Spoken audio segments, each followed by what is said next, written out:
Sturgis Charter Public School is a charter school in Hyannis, Massachusetts. We're a state Commonwealth charter school.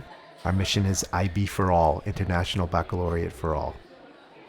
Every student in our school is going to take all of their coursework in 11th and 12th grade in the International Baccalaureate Diploma Program, which we feel is not only the best possible education, but also a highly personal and relevant and transformative. It's like 31.5. So like 1998 is when we received our charter. We became IB authorized in 2004. So the first 6 years we were finding ourselves as a school, and we nearly found ourselves closed. But a group of supportive parents and donors rallied to keep the school alive. And between 2004 and 2009, we saw a real growth period. And that's when the Board of Trustees tried to wrestle with a waiting list that was a couple hundred students long. And so the idea was born to have a second mirror school. And that mirror school started in 2011. Sturgis West was started. And so now we have two operating schools, mirror schools, each of about 400 students. And our waiting list is about 600. So solved some problems and didn't solve some others. There's been a pretty remarkable shift, and I would say in America, particularly in the last 10 years, where the International Baccalaureate Diploma Program, which once was considered to be an elite and maybe felt by some to be an elitist program, has really taken off, and to the point where now there are more international baccalaureate schools in America than anywhere else. The typical newly authorized international baccalaureate school is in a comprehensive American public high school for 1,000 or a 2,000 student school who's looking to bring in the IB, and I think often they found it not necessarily that feasible. But schools are now looking at ways to make the program accessible. Why weren't we reading a bunch of Japanese short stories that take place in the 20th century? Why were we reading stories that take place so far in the past? What was it about his own time period that he didn't like? Maybe they can answer that by talking about the Taisho democracy. The IB really does bill itself and really is a whole curriculum. It's a whole philosophy. It came about because there are lots of parents who moved around the world and they wanted their kids to have a kind of standard moving from school to school. And there were so many universities that would look at all these different schools and not know how to compare them, and the IB served that need for them. But as from a student's perspective, I think it's an all-encompassing thing. If you put yourself in the point of view of like a worm or something, like I think it's really cool to like see like everything larger than life, and I really love nature. I want people to like look at the art. I think when you walk into an IB classroom, you see a lot of inquiry going on, a lot of open-ended discussions happening, a lot of student-led discussions, hopefully. I like that. We really feel like students should be the focus of all our classrooms. I want them to see the expression that these are really humans that have no home and they have no place to go. I don't know if you've seen the Amnesty International picture, but there are like thousands of migrants walking, and I want them to experience just like a little bit of what the feelings of the refugees are right now. The IB has a document called the IB Learner Profile Traits. There are 10. Thinking is one of them. Balanced, caring, reflective, knowledgeable, inquirer, open-minded. Kindness, reflection, just little things that I think are a part of human traits that we need to practice. The IB definitely encourages that. Each and every one of us has our own standard as well, just to be our personal best. Teachers don't focus on, you have to meet this standard. Everyone can meet their own. So for our author's background, we have his full name of Runisuke Akutagawa. And so his first publication was Rashomon.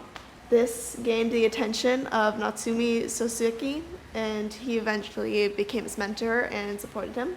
He was also a man who suffered from Great Depression, which also led him to make his stories in a very deep way. We feel that our culture is probably our biggest strength. Our culture is what allows students to be able to perform so much better than they ever thought that they could. But at a certain point, you want to make sure that you're not just believing what you want to believe. So the idea of being able to have the OECD test give us feedback, not only in terms of kind of what our kids feel, but to have that comparison. Sturgis, if it were a land in China, would fit in fairly well in Shanghai in terms of English, math, and science. an interesting thing that we learned in terms of our students as it relates to math is that although students didn't think that they were going to necessarily need to use the math that they were learning for their future career, they were very confident in their agency. They felt that given any situation, they would be able to use that math. Our students come in with a huge variety of backgrounds. You might have a relationship that looks like this: linear, nonlinear, increasing, decreasing. Go. Ninth graders come in and some of them have kind of a jaded experience with school, and usually by December or January they've kind of bought in that this is a place where we're going to learn, and they're willing to learn. They see that their teachers are invested in them. Everyone who has your hand up, turn and tell someone else the answer, and then make them raise their hand. Straight. I really try to build rapport with students from setting a comfortable environment, so the tea kettle in the back of the room that students can get up and make a cup of tea. Mathematics especially is a discipline where students have a lot of emotional responses to it, and they come in with preconceptions about themselves as a mathematical learner, about what math is and their relationship to it. So I try to start out slow and really connect to something that they've learned in the past that they do know well. I think that creates a climate where then you can push students. They see their teachers working hard for them on their behalf, and I think that inspires them to work harder. It was very important to us, the data that showed that students felt very strongly that their teachers listened to what they have to say, and conversely, that students value what teachers have to say. In a similar way, students felt very strongly that their teachers knew who they were as people. And I think that those two reports are linked. I think one needs to be there for the other to be there, and I think our kids appreciate that. So I've taught in a bunch of different schools: inner city Boston, inner city New York, and then Department of Defense in Puerto Rico, and elite private schools in Puerto Rico. I think this is the first school I've worked in where the traits that we're trying to instill in the kids are expected of the teachers as well. And that was the biggest shock for me. What if you close the parentheses and then you multiply or add it? Would you still get the same answer, or would you get a different answer? So I love answering a question with a question. I'd like you all to investigate that. On your calculators. Coming from the Department of Defense, which is a wonderful school system, but very different philosophy, it was kind of jarring for me to have to reflect on my practices and choose a character trait that I wanted to work on, and am I a risk taker? And I kept asking, am I going to get fired? Like, if I try this and it fails, are you going to be upset? And at the end of the day, things kind of work their way out. And the kids who take a risk that is too much, change. And then the kids who aim too low realize, oh, this is too easy, and they figure it out. Approximately 50% of our teachers have taught internationally. Most of them are American citizens. Teachers who have taught abroad have taken a risk, have gone into a new culture, have experienced being the other, have experienced looking at opposing viewpoints, recognizing that there's not one way of looking at the world.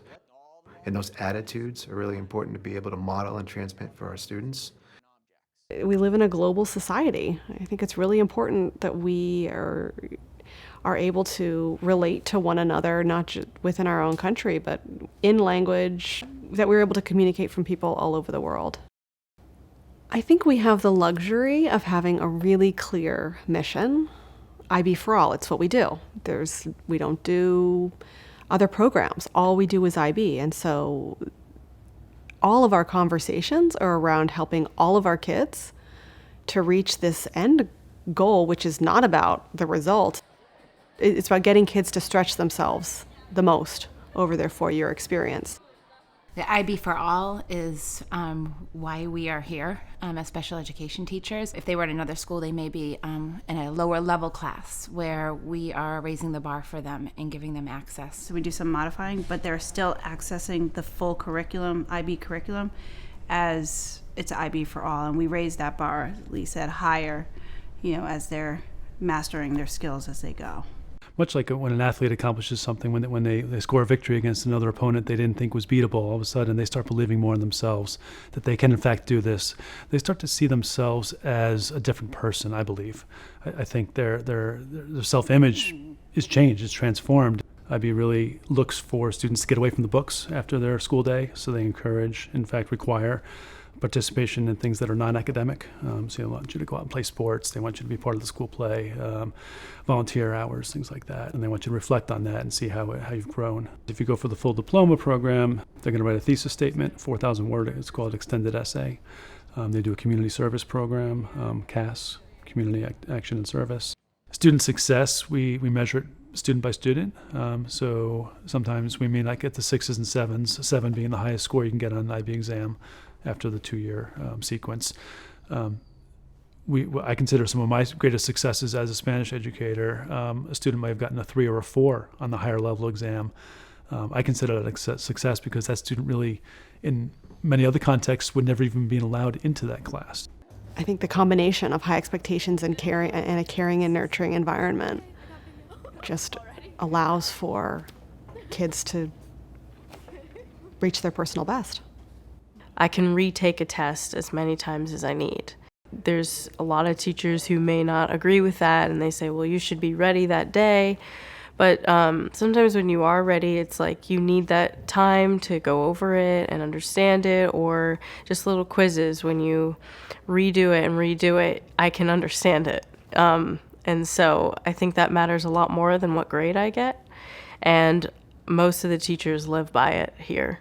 So I really love that they care about how you're doing and the process rather than the product. If sense perception is a primary pathway to knowledge, and it's a way that we obtain knowledge, we should be careful about recognizing its limitations.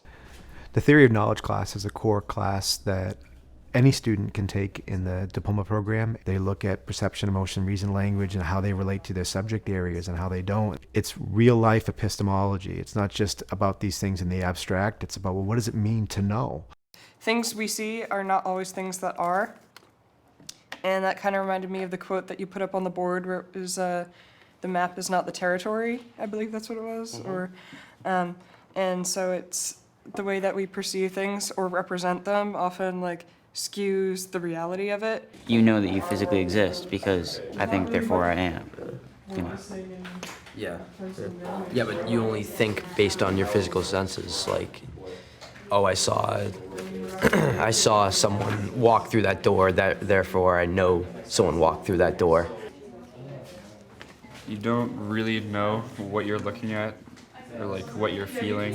Anything could be changing anything, pretty much. Pretty intense thought, not knowing anything that we know for sure. Theory of knowledge is a core component of the IB. It's a class that encourages them to think about how they think and doesn't tell them what to think. It has applications to every single discipline. And it kind of is the thing that ties all of them together. How do we become critical consumers of knowledge? Well, I mean, critical thinking, when you really boil it down, it's questioning almost everything. And I think that's what theory of knowledge does. It really takes a lot of the assumptions that we might have, and we just sort of assume things are true, and then we dive into it. And why is that true? How do you know that's true? Did you see it? Well, can you trust your eyes? The person standing over there, did they see it? And did they see it from a slightly different perspective? If you can figure out why we get the results we do in our lab, that tells me you really know that topic. You can apply what you know to an unknown situation. Whether you're in a math class or a science class or a history class, there's a lot of constructing and deconstructing of logic, of narrative, of argument, of point of view. I don't know what's a type of dissolved mineral that plants naturally absorb. Nitrogen? Yeah, we could do different Copper. types. If you do, I don't think so. we don't. Yeah. That means if you Nitrogen, do right? different types of fertilizer that have different concentrations of But nitrogen. there's no fertilizer in the setup. Yeah, but you can put it in we the could- water. This is hard. This is hard for adults to do. So the labs allow a really clear way for me to see, because it just requires so many different types of thinking to create that whole application of knowledge piece. So that's why I love labs. There's something to the atmosphere at Sturgis. It's a small, cramped space in a former furniture store that is not really built to be a school, and the hallways get super crowded. The good nature that people have and the expectation that everyone is going to have a good time rather than a bad time, that was all here before I got here. I do not have an explanation for it. I don't have a real understanding of it, except when you come, you learn the Sturgis culture, and you get to be a part of the Sturgis culture. And I think that's what happens from 9th grade to 10th grade to 11th grade to 12th grade. There's just so much love going around in this school. When you come in as a freshman, people from seniors and juniors all are there for you, and they'll help you out and tutor you if you need it, and especially if you come in doing a sport or something like that. We do little things like a big sister or a little sister in soccer, and we have just all this support. We were all really deep believers in the culture of Sturgis. So when we opened up the West Campus, we started with the 9th and 10th grade, offering the same courses at Sturgis West that we offer at Sturgis East. And then for the next 2 years, we grew by a grade. I think one of the most challenging aspects of it was moving over and not having older students to really model what the school is all about. You know, we don't roll our eyes at one another. We don't make one another feel uncomfortable, because we understand that the work that we're doing here is really hard. And so all of those things that can get in the way, that are distractions, we just don't do that here. But when we first replicated, there wasn't that culture yet. And so as school leaders, as new faculty, we had to be the ones who were communicating that very strong belief that having a caring and nurturing environment is the most important thing here, so that we can do really meaningful, hard, challenging, thoughtful work. Students find this is the best part of their day. Ready, go. Ready, and We provide student surveys and parent surveys at the end of the year, and they always come back very positive. You know, great school culture. We're doing great things here, but you know, we're also keenly aware that there's confirmation bias in the way, and we want to make sure that we're not just patting ourselves on the back. The OECD test provides that mechanism. It's sort of administered by a third party. They're questions we didn't create. We're not really part of the process, and we get to see the results. I think that's really a nice feature of it. Helps to inform my practice immensely.